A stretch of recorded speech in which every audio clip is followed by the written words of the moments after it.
This NBA Finals Game 1 Player Props edition of the Propcast on the Sports Gambling Podcast Network is brought to you by Underdog Fantasy. You can win up to 325 times your entry with their new Pick 8. Sign up with code NBA SGPN to claim your special pick and first-time deposit offer up to $250 in bonus cash. That's UnderdogFantasy.com. Make sure that promo code NBA SGPN. And we're also brought to you by Rhythm. Get the best data-driven props and picks from Rhythm. Claim your 7-day free trial today by going to sportsgamblingpodcast.com/rhythm. That's sportsgamblingpodcast.com/RITHMM. Welcome, everyone, to the Propcast, part of the Sports Gambling Podcast Network. It is Wednesday, June the 5th. Currently 12:43 on the East Coast, here to get into our NBA Finals Game 1 player props. And if you haven't had the opportunity just yet to listen to our series-long player props for the NBA Finals, make sure to do so. Still plenty of time to get to that before Game 1 tips off after the glacier moves across my house. And we're finally on to Game 1 of the NBA Finals. But joining me here to help me break everything down for the NBA Finals on this Propcast, got my guy here with me, as always. It's ChrisBeCappinn. Chris, what's going on, my man? How you doing this Wednesday afternoon? What's up? One more sleep. I got it right this time. One more sleep, man. We are so close to the NBA Finals. I know it's been a nice little layoff, but we're really really close. So I'm excited to jump into player props.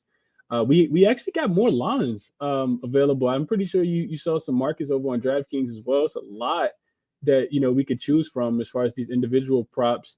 But I kind of stuck to what we know, what works best for myself, and excited to break it down here, as we get into giving out some of these player props for Game 1 specifically. Yeah, man. Again, it's you mentioned this yesterday. We were talking offline that some of these other the other books are starting to offer more and more props, and I think it's usually more for like the big games, like the Super Bowl, NBA Finals. I'm sure Stanley Cup Finals have it as well for hockey and some of the major like golf tournaments that happen, the majors that happen throughout the year. So we touched on it yesterday. I think it's really great to see, and we could really find some value. And I know we talked about it yesterday on the series long player props that we talked about for the NBA Finals. So I'm definitely looking forward to it, man. I'm again, you and I both have been getting into the player props over the last several seasons, and it's just a lot of fun to kind of get into it outside of just your regular side total and things like that for regular betting, whether it's the NBA, MLB, NFL, whatever the case might be. All right, Chris, we'll keep it short and sweet here because we're getting to Game 1 here. We know how we do it here. We'll give out 3 player props each, honorable mentions, and then we'll wrap it up with our best bets here. So, Chris, why don't you lead us off, man? Player prop number 1. What do you got? So we talked about a little bit about him yesterday. If I'm super comfortable with this guy, just because of the role that he has on his team, and that's Derek White. I'm going over on his 3-pointers made here. His number is sitting at 2.5, and it's a tad bit juice, -125. I'm cool with drinking the juice. Remember, you only drink the juice if you lose. So if you win it, you don't have to worry about drinking the juice. But I just see Game 1, him really kind of establish himself. I think the defense for the Dallas Mavericks will be locked in on ways to slow down Jason Tatum and Jaylen Brown, and those beneficiaries. We've talked about it for the whole season now. Derek White has really stepped up. I think he understands the moment. I think he's going to have the attempts, and I think that he's going to be able to knock down a couple of them. We talked about this Dallas Mavericks defense yesterday when we talked about Derek White versus Kyrie Irving, and just the amount of threes that the Dallas Mavericks are actually allowing. Mm-hmm. Their defense is pretty good, but they can be vulnerable at the to the 3-point line specifically. Derek White's he's hit at least 2 threes in 5 games in a row now, so he's gone over this. He's gone over this number quite a bit. A couple misses in there as well, but the attempts are there. And that when we're talking about 3-point makes, we're always talking about how many shots do I get, right? For Derek White, he's gotten at least 8. And a couple of games he had 9, but at least 8 in 6 straight games, So I'll go out on a limb and drink the little bit of juice here and take Mr. Derek White. to go over his 2.5 3-point makes to get us started here. Yeah, I mean, this is a situation where we got to put our money where our mouth is, right? Because you and I, we picked Derek White to have more 3-point shots than Kyrie Irving on the episode that we did yesterday for the Sears long props. But it's a simple fact, right? That he's getting the attempts and he's going to continue getting the attempts for the Boston Celtics. And again, we talk a lot about the attention that Jason Tatum will command, Jaylen Brown will get, and just honestly, maybe not even that how this offense does flow, because it seems like it's 4 out, and then whoever has the open 3-point shot, just take it. And I mean, it sounds simple, but it's really that if you watch a lot of these Celtics games, that they want to get up as many 3-point shots as they can. So yeah, I couldn't talk you off of Derek White here. He's been, really solid to me, not only during the regular season, but also in the playoffs. So when we talk about player props here, so definitely will co-sign this year with you for Derek White on his 3-point shots. Man, again, and I talked about it when we talked about our finals predictions, that Derek White and Drew Holiday are going to be the pivotal guys. That's really might be the difference between if the Boston Celtics win the title this year, or if they fold again this year and not able to, hoist the trophy there. So yeah, definitely can get behind Derek White in this situation. All right, Chris, before we get into my first player prop here, let me remind everyone about the contest we're having on the Sports Gambling Podcast Network for the NBA Finals. It's free to enter, and the winner gets a $100 gift card to the SGPN merch store, and also a $100 $100 in cash, I should say.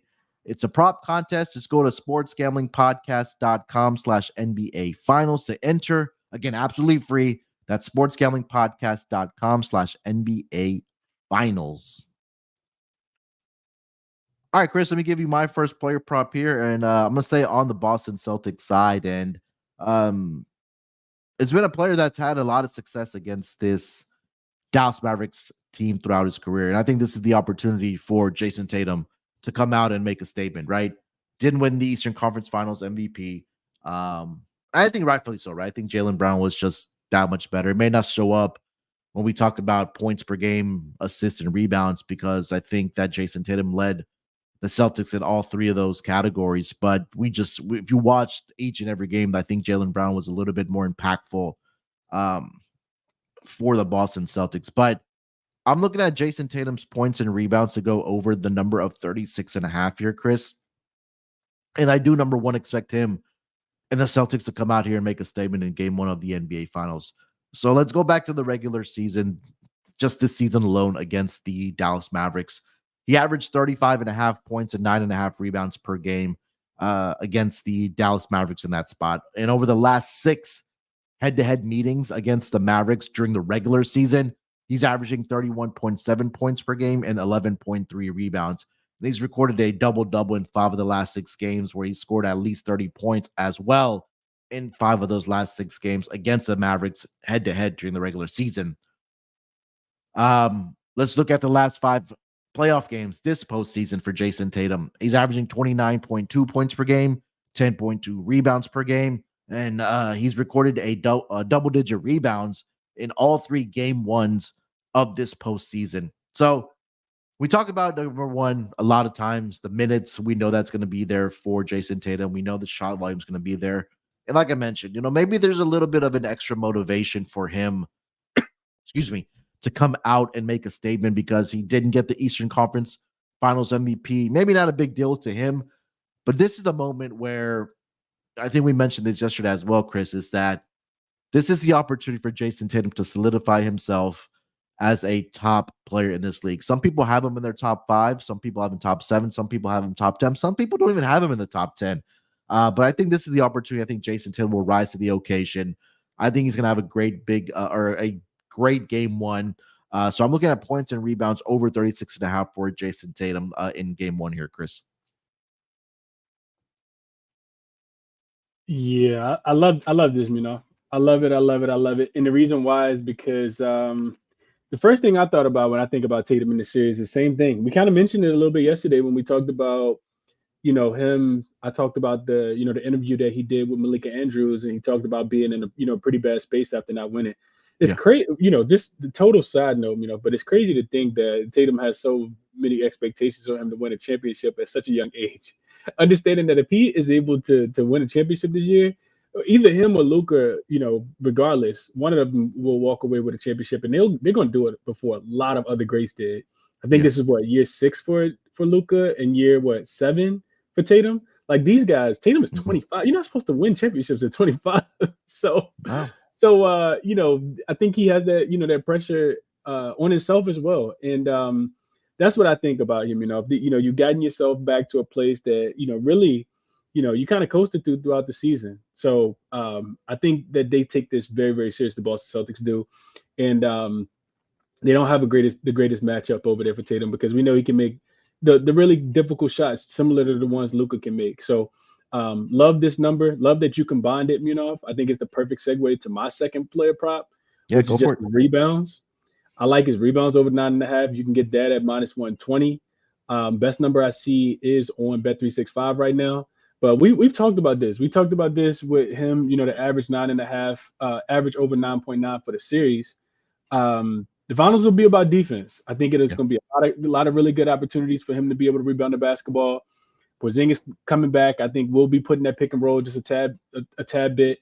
Tatum's the best rebounder on the team anyway. So whether we're talking about game 1 jitters to equal more rebounds, we're talking about, slower pace. We're talking about Tatum sagging off and kind of standing in the corner, not doing much on defense. You'll probably get Derrick Jones Jr. in my opinion. He's off for a Maxi Kleber. I don't think that he's not going to guard Kyrie and Luka. As I don't think that that'll be the game plan out front, because they probably want to preserve him for the offensive side of the basketball, which means that he'll be in the positions to be grabbing those rebounds. So we know I gave out the numbers yesterday. As far as the rebounds that he's been able to pull down in the playoffs so far.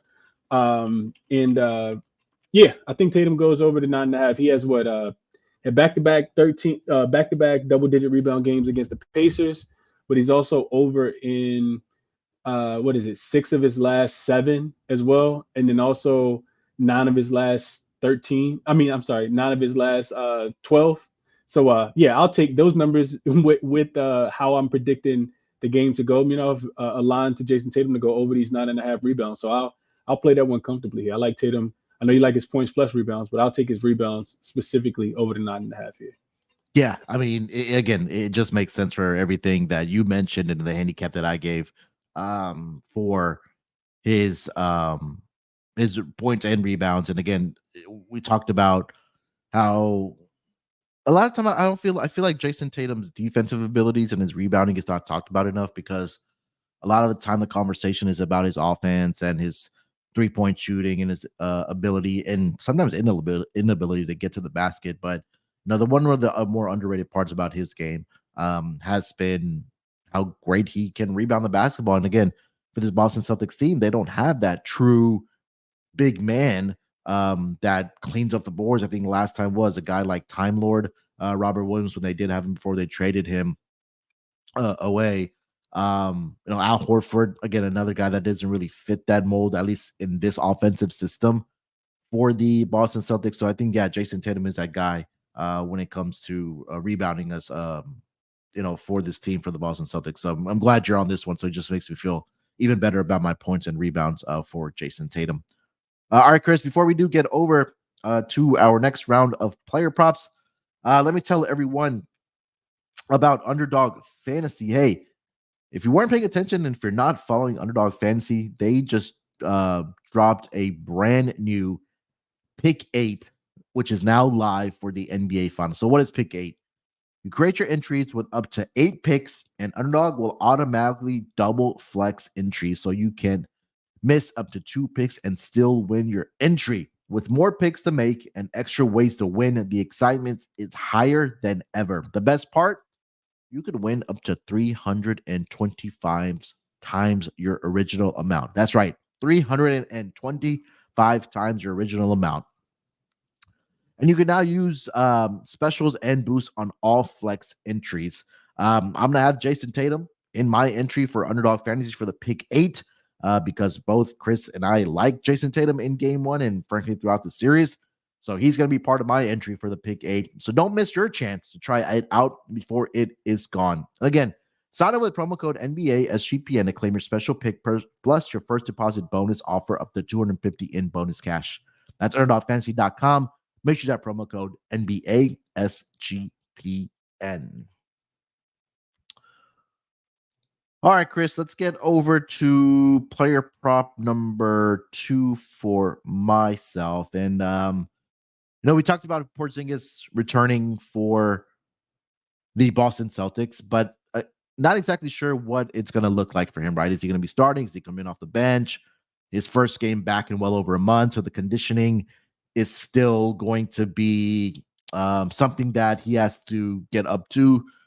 I don't want to say it's a little too late because obviously if Porzingis looks like the guy he did during the regular season, knocking down 3-point shots for them, that might just be everything that they need.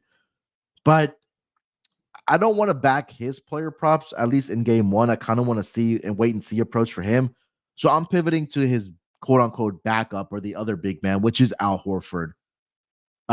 His PRA let's see if we agree on this one. I like it too. So PRA is at 13.5 here, Chris, for Al Horford, and I like the over on that for Al Horford.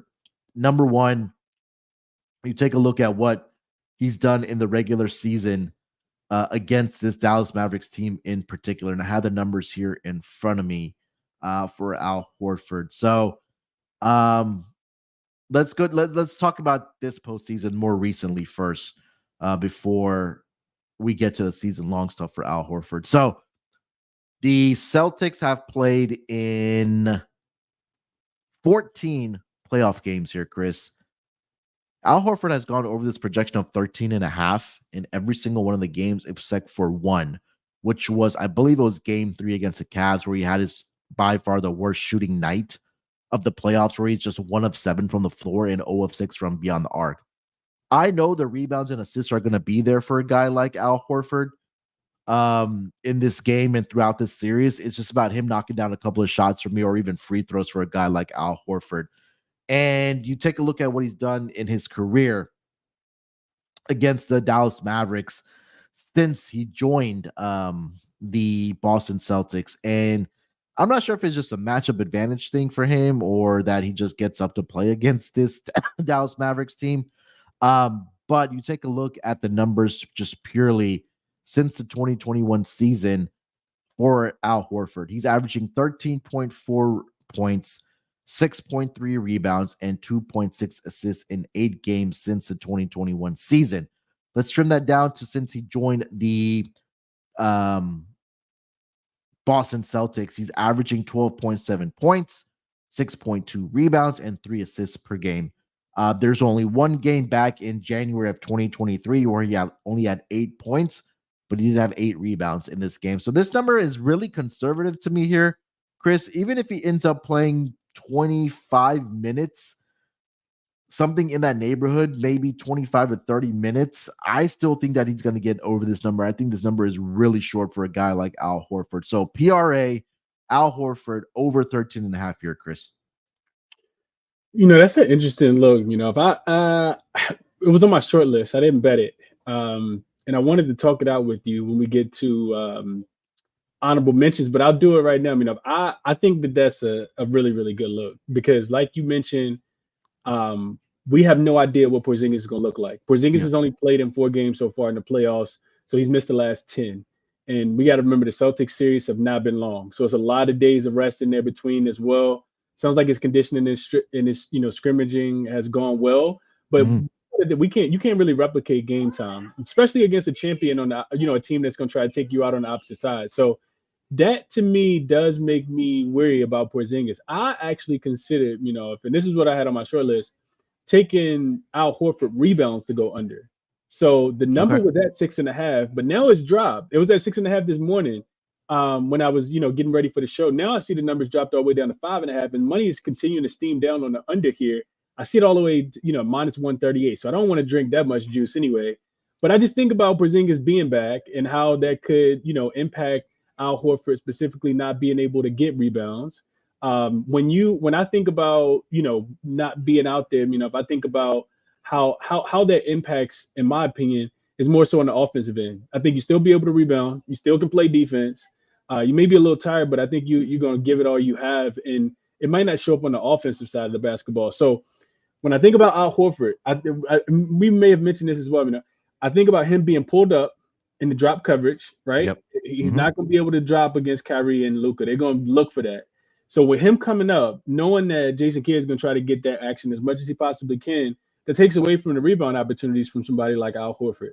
So it's just on my short list, and that in conjunction with Porzingis coming back. But like you said, we don't know what the minutes look like, and it's one of the reasons why I didn't make the final card. But I like your look because I do think the minutes will be there. I do think he will have an impact on the game, and you're not asking for a lot, not at all. I mean, Al Horford's a willing passer. We know he can knock down the shot if he's wide open as well. And I do think that if you're playing percentages, if you're Jason Kidd, he's the guy that you probably want to shoot the basketball to everybody that's on the floor.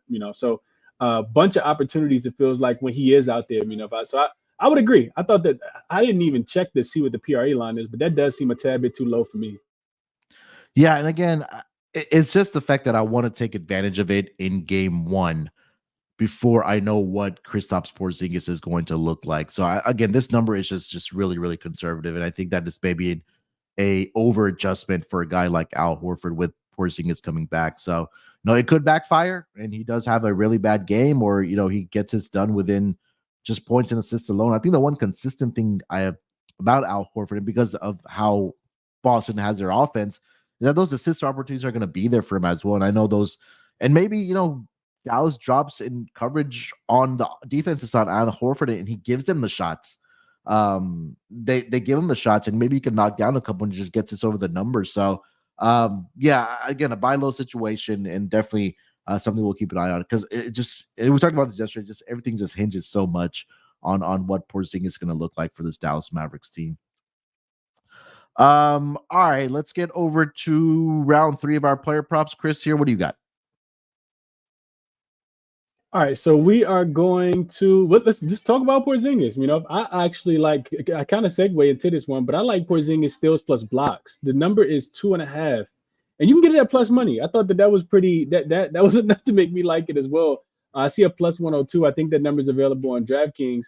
I know it's his first game back, so it does kind of feel like we're getting a bit of a discount here.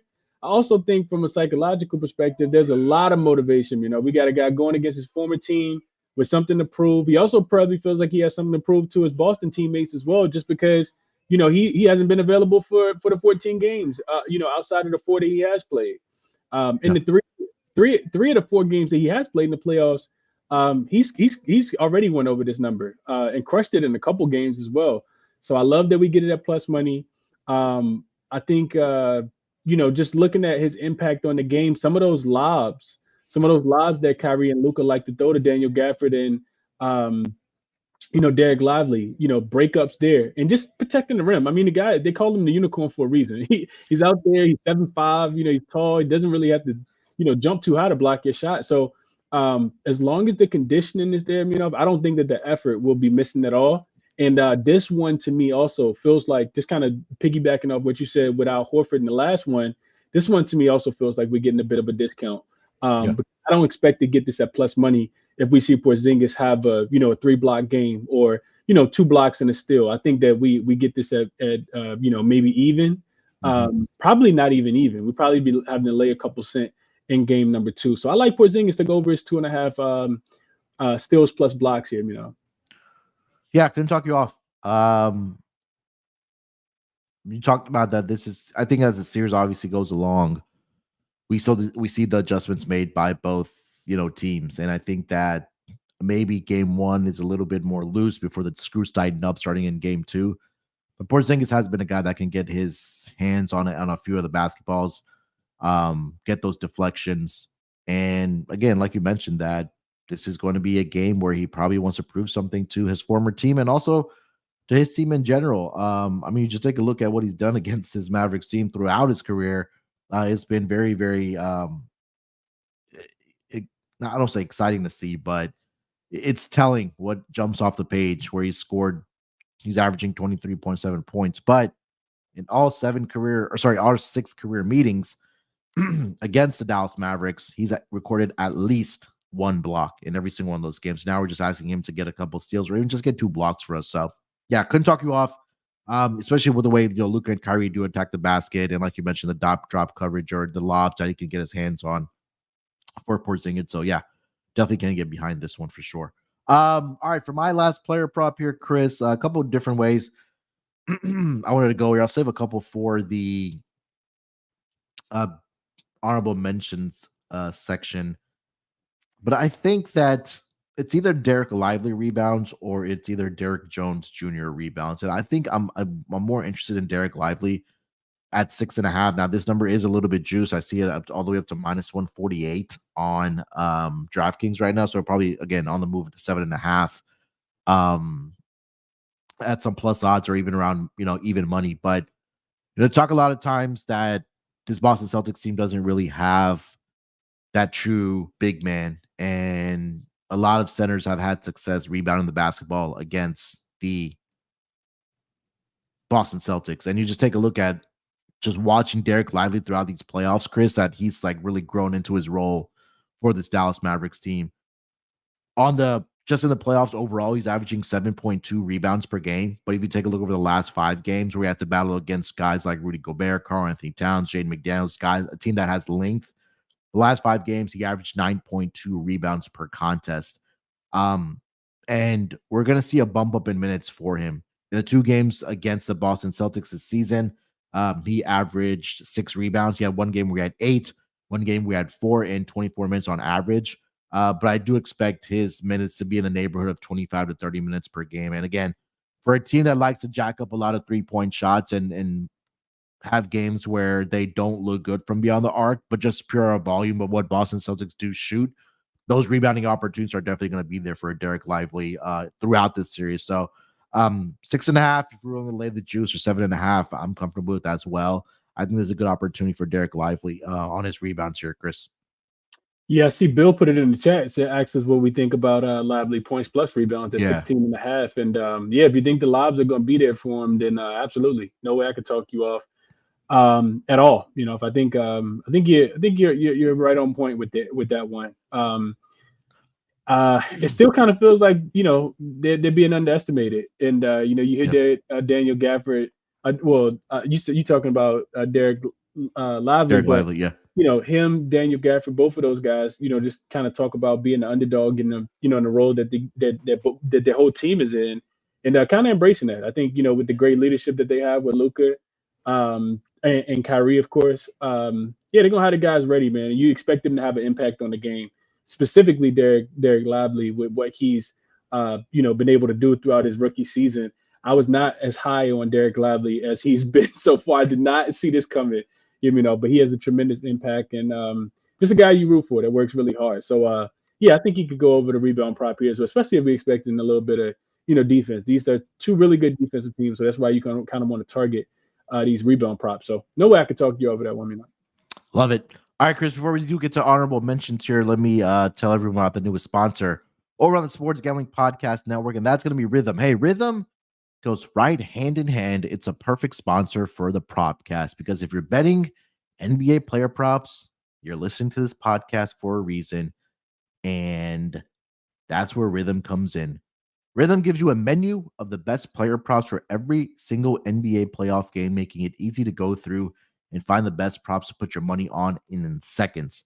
Rhythm's predictions are backed by over 3 years of data and a team of data scientists and quants that focus on fine-tuning our algorithm to give you the best shot at winning. Rhythm pairs its predictions with player prop graphs to help you feel even more confident in your picks, which you can make wherever you normally place your bets or DFS picks.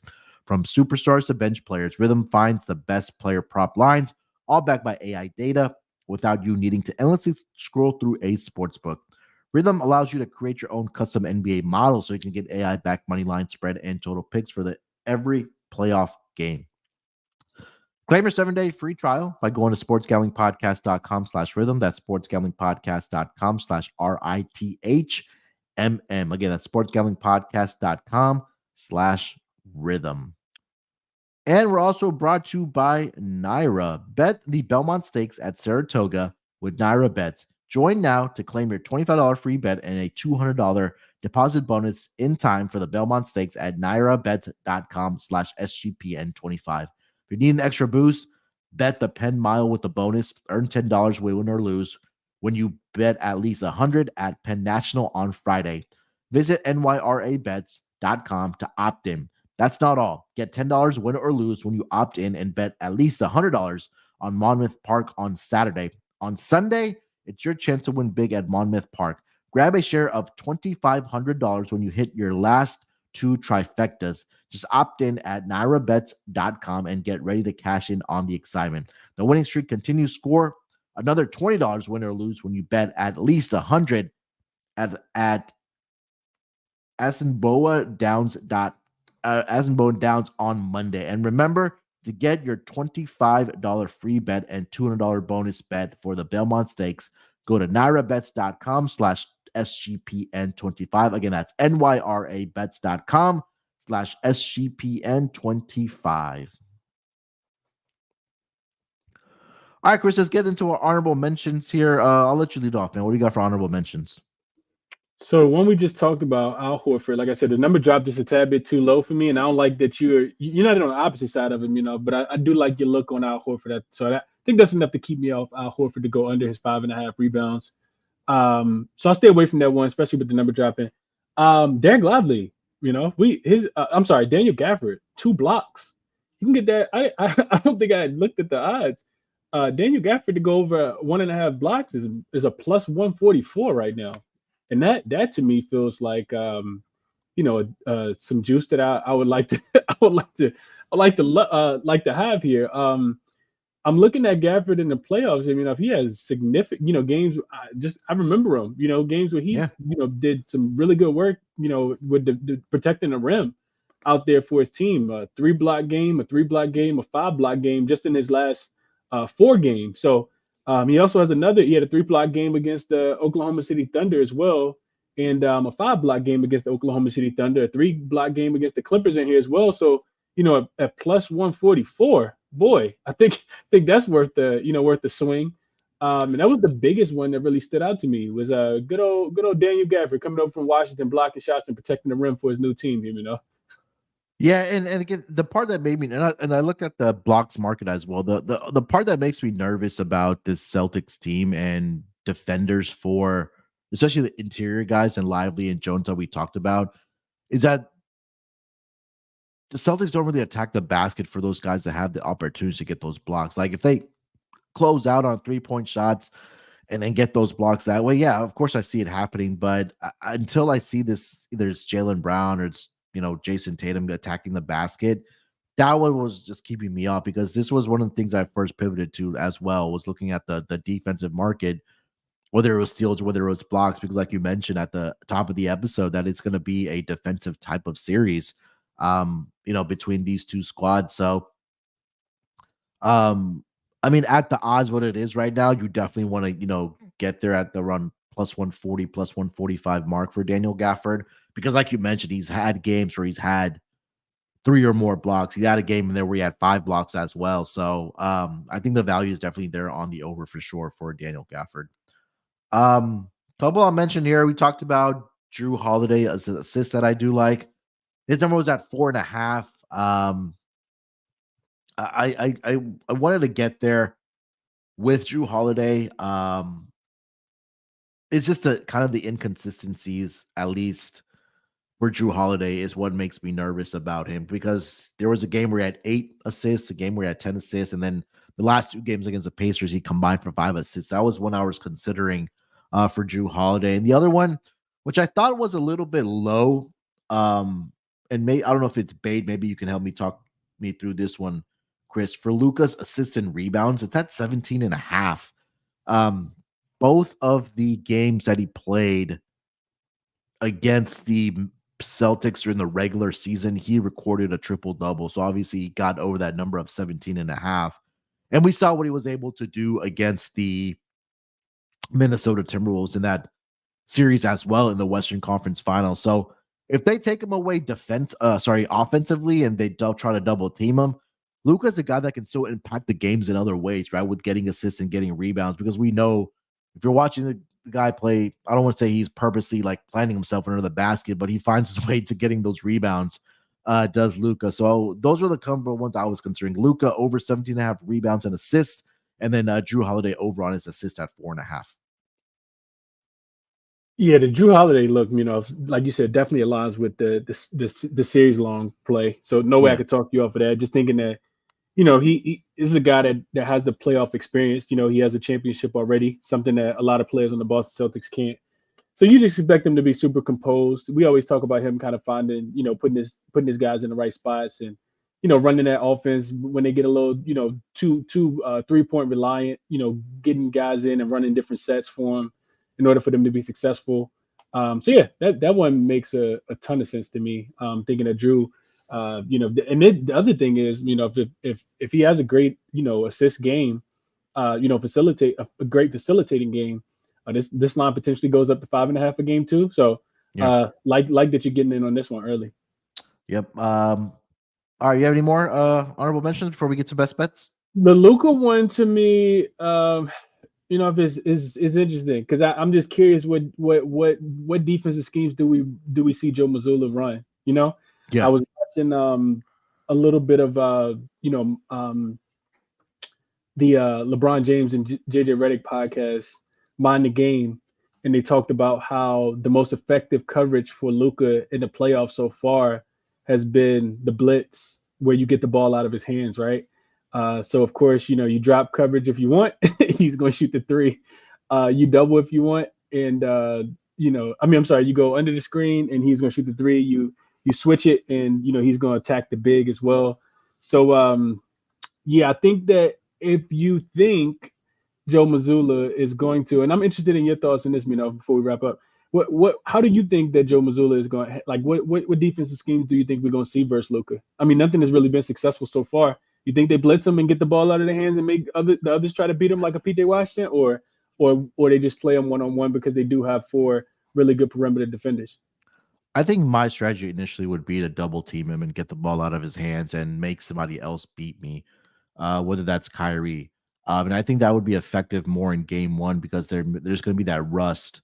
There's going to be some jitters, especially for the Dallas Mavericks side, because these guys really haven't been in the NBA Finals outside of what Kyrie Irving is maybe the only one that's been in the NBA Finals and has that championship experience. So I would blitz him at half court because again, we talked about it when we previewed the series yesterday here on the Propcast, Chris, that they have guys that they can throw at him, like 4 different guys on the offensive side. On the Boston Celtics side between Jason Tatum, Jaylen Brown, Derek White, and Drew Holiday. So that length I can disrupt his rhythm at least. And I would get the ball out of his hands. If Kyrie beats me, dropping 30 points per game, so be it.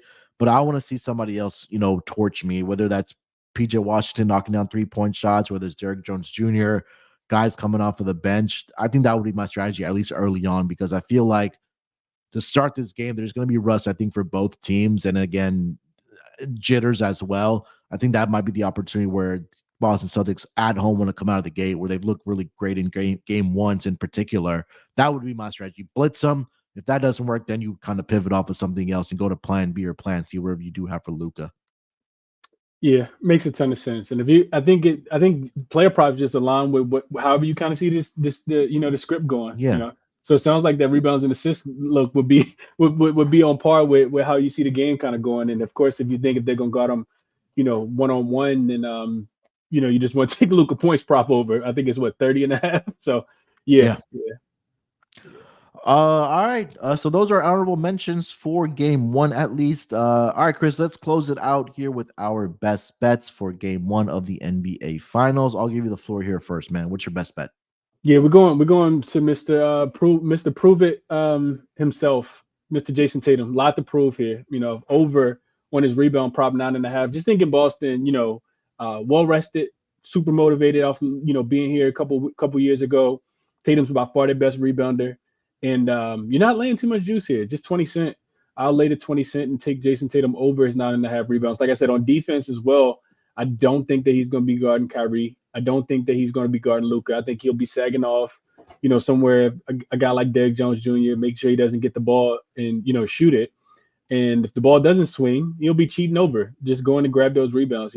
So I like Tatum to go over. It's 9.5 rebounds, best bet.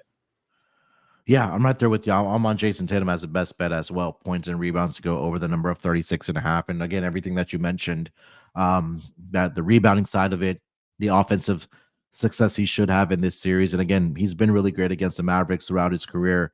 Getting the points, getting the rebounds. And I think this is the opportunity for Jason Tatum. You talked about it when they lost in 2022, how it weighed on him. And now you have this opportunity to come out in this NBA Finals and win your first ring. And I think that has to be a statement game from Jason Tatum to let people know, hey, I'm here.